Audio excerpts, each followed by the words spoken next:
A snake might have come from Pakistan, but the venom is now being pumped by Turkey. Yes, the game that Pakistan couldn't play for years.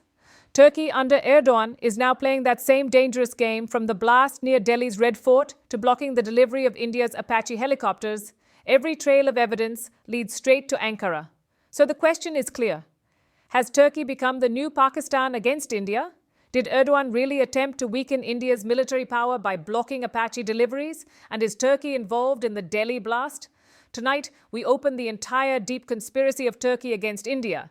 The whole explosive dossier. Boeing's Apache helicopters were ordered by India for its Army Aviation Wing. 6 were approved, 3 arrived in July 2025, and the remaining 3 were scheduled for delivery in November, and then the game began. On 8th November, a cargo aircraft N20124 carrying Apache parts and equipment to India suddenly turned back to the US. Why?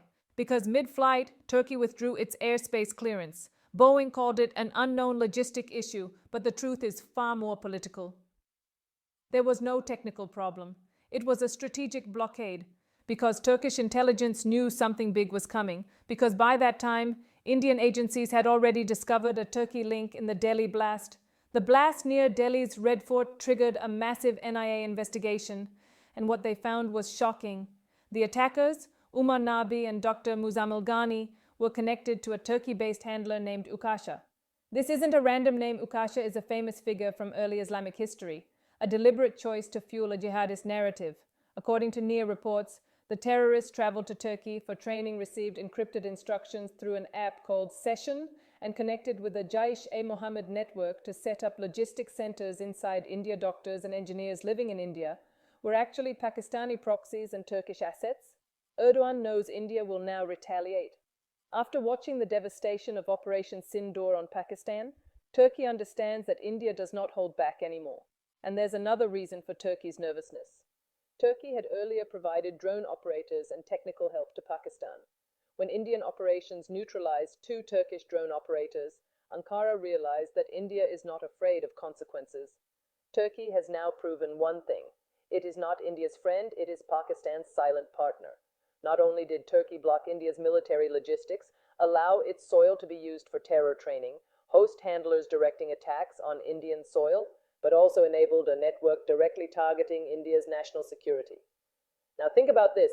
Turkey is a NATO member, an ally of the United States. So how is it playing such a dangerous game against India? The answer: Erdoğan wants to project himself as the leader of the Islamic world. In that fantasy, a rising India, a strong secular democratic power, is the biggest obstacle.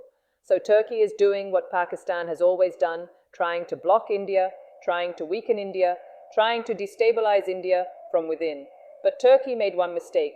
India doesn't get intimidated anymore. India has already reduced trade ties with Turkey.